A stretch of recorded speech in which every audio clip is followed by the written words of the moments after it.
Pronti, pronti. 1, 2, 3.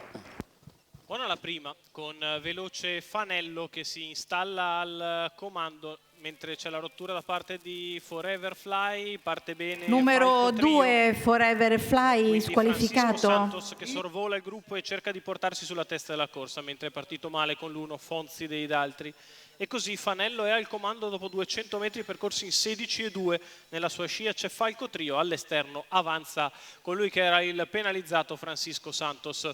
Francisco Santos che insiste all'attacco di Fanello, da un bel parziale sotto alle tribune. Gennaro Amitrano non resiste oltre, lascia sfilare il rivale. 37 per i primi 400 metri di corsa.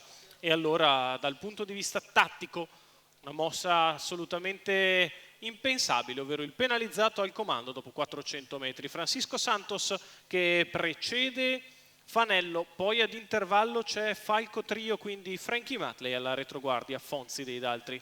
15,3 per la curva di destra, Alessio dichiara al comando inizia a rallentare leggermente il ritmo dopo 800 metri di corsa, passati in 1,1,6, 15,6 per la retta opposta alle tribune.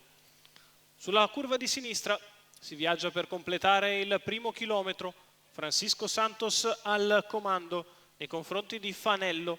Si muove all'esterno Frankie Matley che risale apparigliando Falco Trio cercando di portarsi sulla testa della corsa. Rimane in seconda pariglia esterna il favorito Fonzi dei Daltri.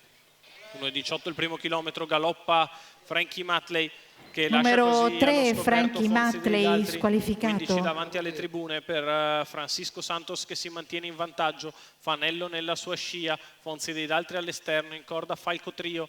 Quando siamo al completamento della curva di destra passata da Francisco Santos in 15,3, Francisco che allunga sulla retta opposta alle tribune, prova a mettere in difficoltà Fonzi dei Daltri che con coraggio prova ad avvicinarsi all'esterno, in corda rimane Fanello, poi Falco Trio. Quando siamo ormai all'approccio della curva conclusiva il miglio di gara passato in 2,2,2, addirittura 13,9 sparato sulla retta opposta alle tribune da Francisco Santos che prova a mettersi al riparo da Fanello e da Fonzi dei Daltri, mentre galoppa anche Falco Trio. Quando siamo all'ingresso della Numero d'arrivo, 5 Francisco Falco Santos in Trio vantaggio, nella sua squalificato. scia rimane Fanello, poi Fonzi dei Daltri, Francisco Santos in netta evidenza. Francisco Santos che nel finale viene a vincere nettamente nei confronti di Fanello, al terzo Fonzi dei Daltri.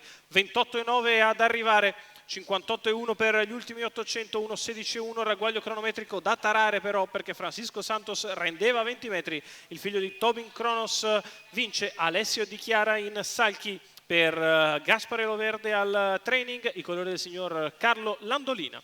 Rivediamo nelle immagini il bel figlio di Tobin Kronos che si impone nettamente sul traguardo nei confronti di Fanello e Fonzi dei Daltri in numeri 7-4-1, l'ordine d'arrivo molto probabile della prima corsa dal Savio di Cesena.